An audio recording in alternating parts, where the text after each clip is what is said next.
नमस्कार विद्यार्थियों, मैं हूं Rakesh Kumar Sharma, university gold medallist, और आप देख रहे हैं आपका अपना चैनल मेडल स्कॉलर। विद्यार्थियों, हमने जो हिंदी साहित्य के महत्वपूर्ण 1000 प्रश्नोत्तर जो सीरीज शुरू की है, उसमें आज 11वां दिन है और 11वें वीडियो के रूप में आज हम पढ़ेंगे प्रश्न संख्या 694 से लेकर 760 तक।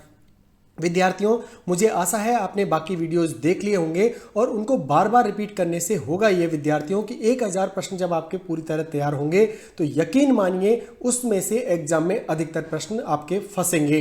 इसीलिए तो मैं कहता हूं कि इन प्रश्नों को कम से कम आप मुख्य ज़बानी याद कर लीजिए और बाकी अपनी जो तैयारी चल रही है उसे तैयारी होने दीजिए। और RPSC first grade second grade Hindi से अगर आप तैयारी कर रहे हैं तो प्ले लिस्ट में जाकर के आप चेक करिए, हमने बहुत सारा कंटेंट आपके लिए करा दिया है। तो चलिए विद्यार्थियों, शुरू करते हैं प्रश्न संख्या 694 से लेकर 760 तक।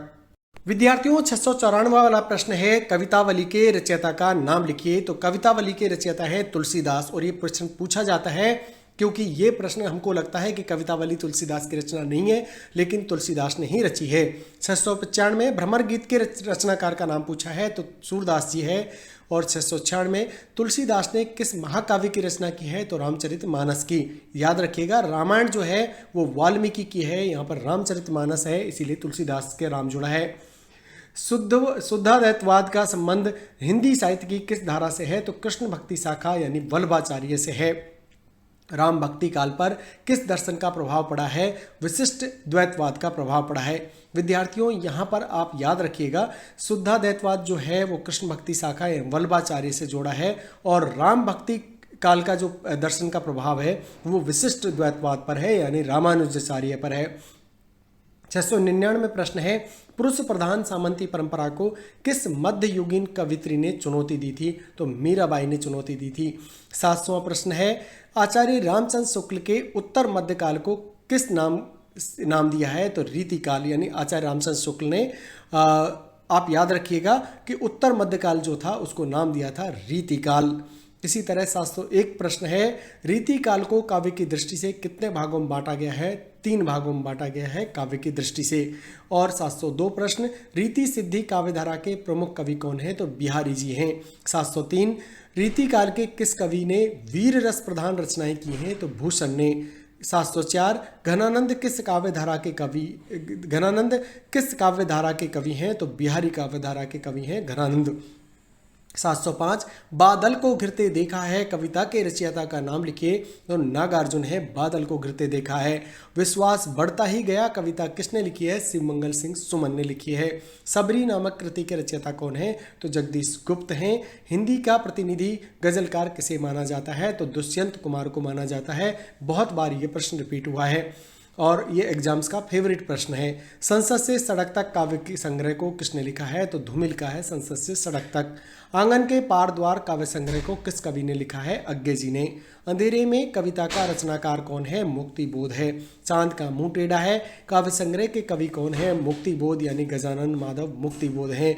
प्रकृति का सुकुमार किसे कहा जाता है? सुमित्रानंदन पंत को। मधुशाला के रचनाकार का नाम बताइए तो मधुशाला हरिवंश राय बच्चन जी की है। रसवंती के रचनाकार पूछा है तो रामधारी सिंह दिनकर है रसवंती की रचनाकार। आधुनिक काल की मीरा किसे कहा जाता है तो महादेवी वर्मा को कहा जाता है। सरस्वती पत्रिका ने निराला की किस रचना को अस्वीकृत कर दिया था तो जूही की कली एक रचना थी, सरस्वती पत्रिका ने निराला की रचना को अस्वीकृत कर दिया जूही की कली को। बहुत इंपॉर्टेंट प्रश्न है, याद रखिएगा आप। ये 717 प्रश्न पे हम पहुंच चुके हैं। अब बात करते हैं 718वां प्रश्न की। सरोज स्मृति नामक रचना किस कवि ने की है तो निराला ने की है। 719 कामायनी के किस दर्शन की अभिव्यक्ति हुई है? शैव दर्शन की। छायावाद को स्थूल के प्रति सूक्ष्म का विद्रोह माना है, किस आलोचक ने कहा है? डॉक्टर नगेंद्र ने कहा है छायावाद को स्थूल के प्रति सूक्ष्म का विद्रोह। पुरुष की अभिलाषा कविता के कवि कौन है? माखनलाल चतुर्वेदी। इसी तरह 722 साकेत के रचनाकार का नाम लिखिए मैथिली शरण गुप्त।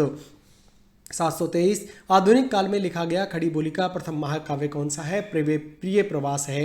724 जो कल्पना से बाहर की वस्तु हो के लिए एक शब्द बताइए तो कल्पनातीत होता है। कल्पनाशील विद्यार्थी कर देते हैं लेकिन यह कल्पनातीत आएगा। 725 राजेंद्र यादव चंद्रधर शर्मा गुलेरी कृत उसने कहा था कहानी को किसी की प्रथम मौलिक कहानी मानते हैं? यानी राजेंद्र यादव जो है चंद्रधर शर्मा की जो कहानी है, चंद्रधर शर्मा गुलेरिकृत, उसने कहा था, उसी कहानी को हिंदी की प्रथम मौलिक कहानी मानते हैं राजेंद्र यादव जी। 726वां प्रश्न है, आचार्य रामचंद्र शुक्ल इंदुमती को हिंदी की प्रथम मौलिक कहानी मानते हैं? यानी राजेंद्र यादव मानते हैं, उसने कहा था को हिंदी की प्रथम मौलिक कहानी। और बात हो रही है आचार्य रामचंद्र शुक्ल की, तो रामचंद्र शुक्ल जी मानते हैं इंदुमती को हिंदी की प्रथम मौलिक कहानी। तो याद रखिएगा। माधवराव सप्रेकृत कहानी एक टोकरी भर मिट्टी सन 1901 में छत्तीसगढ़ मित्र नामक पत्रिका में प्रकाशित हुई, जिसे अधिकांश विद्वान हिंदी की प्रथम मौलिक कहानी मानते हैं। और बाकी के विद्वान किसे मानते हैं? एक टोकरी भर मिट्टी को, जो 1901 में छत्तीसगढ़ मित्र नामक पत्रिका में प्रकाशित हुई थी, इसे हिंदी की मौलिक कहानी मानते हैं। आचार्य रामचंद्र शुक्ल इंदुमती को मानते हैं और राजेंद्र यादव मानते हैं उसने कहा था को। नामवर सिंह शिव प्रसाद सिंह की कहानी दादी माँ को पहली नई कहानी कहा है। बहुत इंपॉर्टेंट प्रश्न है। नई कहानी अगर आपसे पूछता है पहली नई कहानी, तो नामवर सिंह मानते हैं शिव प्रसाद सिंह की कहानी है दादी माँ को। हिंदी की पहली वैज्ञानिक कहानी है चंद्रलोक की यात्रा। अगर वैज्ञानिक कहानी पूछे तो चंद्रलोक की यात्रा है। साहित्य हिंदी की पहली महिला कहानीकार बंग महिला को माना जाता है। हिंदी की पहली महिला कहानीकार का नाम पूछे तो बंग महिला। इसी तरह 731वां प्रश्न है विद्यार्थियों, प्रेमचंद की पहली कहानी सौत माना जाता है, लेकिन उनकी पहली कहानी संसारिक प्रेम और देश प्रेम है। यानी प्रेमचंद की पहली कहानी माना जाता है सौत को, 1915 को, लेकिन उनकी पहली कहानी अगर आपको वास्तव में जाननी है तो पहली कहानी थी संसारिक प्रेम और देश प्रेम, 1908 में ये उन्होंने लिखी थी। बात करते हैं 732वें प्रश्न की। मुंशी प्रेमचंद उपनाम से लिखी गई पहली कहानी है ममता। यानी मुंशी प्रेमचंद के नाम पे जो पहली कहानी उन्होंने लिखी थी वो थी ममता। इलाचंद्र जोशी की पहली कहानी है सजनवा। हिंदी गल्पमाला में ये प्रकाशित हुई थी 1919 में। इलाचंद्र जोशी की पहली कहानी पूछे तो सजनवा है। रक्षाबंधन विशंभर नाथ शर्मा कौशिक द्वारा रचित हिंदी की पहली कहानी है। यानी विशंभर नाथ शर्मा कौशिक द्वारा रचित हिंदी की पहली कहानी कौन सी है? रक्षाबंधन। विद्यार्थियों, जब आप ये वीडियो बार बार सुन लेंगे तो ये प्रश्न आपको ऐसे ही याद हो जाएंगे। इसीलिए सुबह शाम जब भी टाइम मिले आप प्ले लिस्ट में जाके कंप्लीट को 2x स्पीड में डाल करके आधे घंटे में फिनिश कर दीजिएगा। विद्यार्थियों, चंद्रधर शर्मा 735वां प्रश्न, चंद्रधर शर्मा गुलेरी द्वारा रचित हिंदी की प्रथम कहानी कौन सी है? सुखमय जीवन है। आचार्य चतुर्सेन शास्त्री की पहली कहानी पूछे तो गृह लक्ष्मी है। जैनेन्द्र की पहली कहानी है खेल, 1928 में विशाल भारत में प्रकाशित है। विद्यार्थियों, ऐसे आपको ये याद नहीं रहेंगे, लेकिन बार बार सुनने से आपको याद हो जाएंगे। 738वां, किशोरीलाल गोस्वामी को हिंदी का प्रथम मौलिक कहानीकार और उपन्यासकार माना जाता है। प्रथम मौलिक कहानीकार और उपन्यासकार किसे माना जाता है? किशोरीलाल गोस्वामी को। आचार्य शुक्ल की कहानी 1903 में 11 वर्ष का समय सरस्वती में प्रकाशित हुई थी। सरस्वती पत्रिका में 11 वर्ष का समय। चंद्रिका, इंदुमती और गुलबहार आदि किशोरीलाल गोस्वामी के प्रमुख कहानी संग्रह हैं। इंदुमती भी उन्हीं का है, किशोरीलाल गोस्वामी को। और आचार्य रामचंद्र शुक्ल इनकी कहानी को प्रथम मौलिक कहानी मानते हैं। यही कारण है कि प्रथम मौलिक कहानीकार और उपन्यासकार का दर्जा किशोरीलाल गोस्वामी को मिला है। बात करते हैं 741वां प्रश्न, बंग महिला का वास्तविक नाम पूछा जाता है तो राजेंद्र बाला घोष है। बंग महिला के नाम से रचना करती हैं। इनका वास्तविक नाम है राजेंद्र बाला घोष। 742वां प्रश्न है विद्यार्थियों, प्रेमचंद पहले नवाब राय के नाम से कथा साहित्य लिखते थे और उन्होंने पहली जो कहानी लिखी थी प्रेमचंद जी ने, वो प्रेमचंद जी के नाम से वो थी ममता कहानी। इसी तरह से 743वां प्रश्न है, राष्ट्र प्रेम का स्वर प्रबल होने के कारण प्रेमचंद की सोजे वतन कहानी संग्रह को अंग्रेजी सरकार ने जब्त कर लिया था। तो अंग्रेजी सरकार ने किस कहानी को जब्त किया? प्रेमचंद जी को, सोजे वतन। 744वां, यह प्रेमचंद कृत पंच परमेश्वर कहानी घटना प्रधान कहानी है। प्रेमचंद की जो कहानी है पंच परमेश्वर, वो कैसी कहानी है? वो घटना प्रधान कहानी है। 745वां, प्रेमचंद की अंतिम कहानी है कफन, जो कि आपके सिलेबस में भी है, आरपीएससी फर्स्ट ग्रेड के में, और हमने उसको पढ़ा भी दिया है। आप प्ले लिस्ट में जाकर के चेक कर लीजिएगा। 746वां प्रश्न है, मुंशी प्रेमचंद ने लगभग 300 कहानियां लिखी जो मानसरोवर के 8 खंडों में प्रकाशित हुई हैं। इंपॉर्टेंट फैक्ट है, कितनी कहानियां लिखी? 300। कहाँ प्रकाशित हुई? मानसरोवर के 8 खंडों में। 747वां प्रश्न, जयशंकर प्रसाद की पहली कहानी है ग्राम, इंदु पत्रिका में प्रकाशित हुई थी। इसी तरह 748वां, प्रसाद की गुंडा कहानी, जयशंकर प्रसाद की बात हो रही है। प्रसाद की गुंडा कहानी में है भारत के इतिहास के ईस्ट इंडिया कंपनी के युग का चित्रण है। गुंडा कहानी में उन्होंने क्या लिखा है, ईस्ट इंडिया कंपनी के युग का चित्रण किया गया है। 749वां प्रश्न, रांगे राघव ने यथार्थवादी कहानियों के साथ साथ स्त्री पुरुष संबंधों के नए दृष्टिकोण को विश्लेषित किया है रांगे राघव ने। 750वां प्रश्न है, जैनेन्द्र व्यक्ति को केंद्र में मानकर कहानी लिखने वाले कहानीकार हैं, यानी व्यक्ति केंद्रित कहानी लिखते हैं जैनेन्द्र जी। इसी तरह 751वां प्रश्न है, उपेंद्र नाथ अस्क ने अपनी कहानियों में सामाजिक कुरीतियों और विकृतियों पर व्यंग किया है। उपेंद्र नाथ अस्क ने कैसी कहानियां लिखी हैं, सामाजिक कुरीतियों और विकृतियों पर व्यंग करने वाली, और जैनेन्द्र ने लिखी हैं व्यक्ति केंद्रित कहानियां।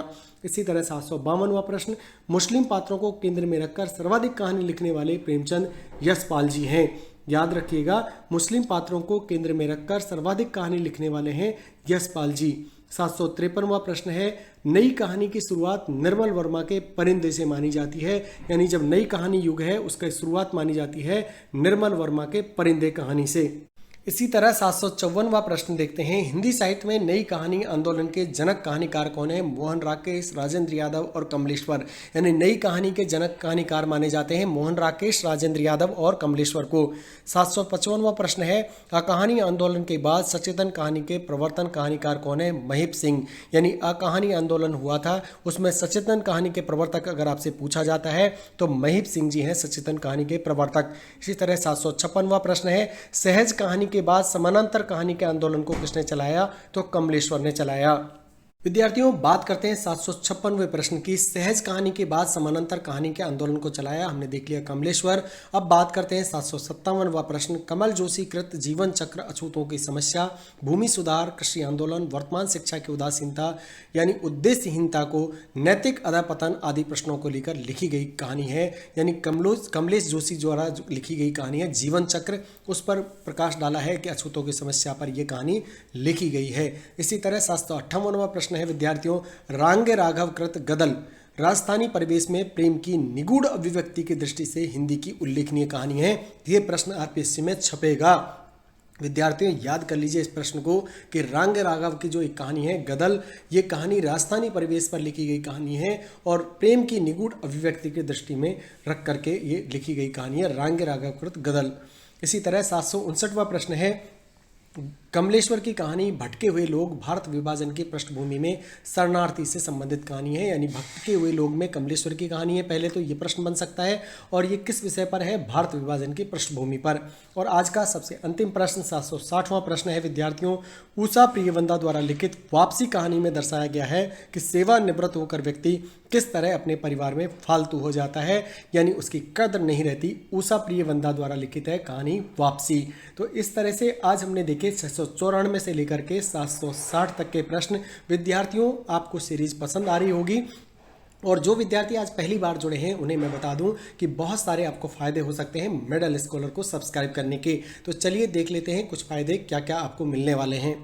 विद्यार्थियों, YouTube पर पढ़ाई का एकमात्र गारंटी वाला चैनल है मेडल स्कॉलर, और यदि आप करते हैं सब्सक्राइब तो हमारे सभी प्लेलिस्ट में जाकर के आप चेक करिए। हमने RPSC first grade, second grade और साथ ही यूजीसी नेट की तैयारी कराते हैं, जिसमें बहुत सारे अलग अलग प्लेलिस्ट बनी हुई हैं। सब अपनी अपनी प्लेलिस्ट में जाकर के कंटेंट को वेरीफाई करिए, और अगर आता है कंटेंट पसंद तो आप हमारे साथ जुड़ सकते हैं, सब्सक्राइब कर सकते हैं और अपनी तैयारी को आगे बढ़ा सकते हैं। आज का वीडियो देखने के लिए बहुत बहुत धन्यवाद साथियों, मिलते हैं अगले वीडियो में।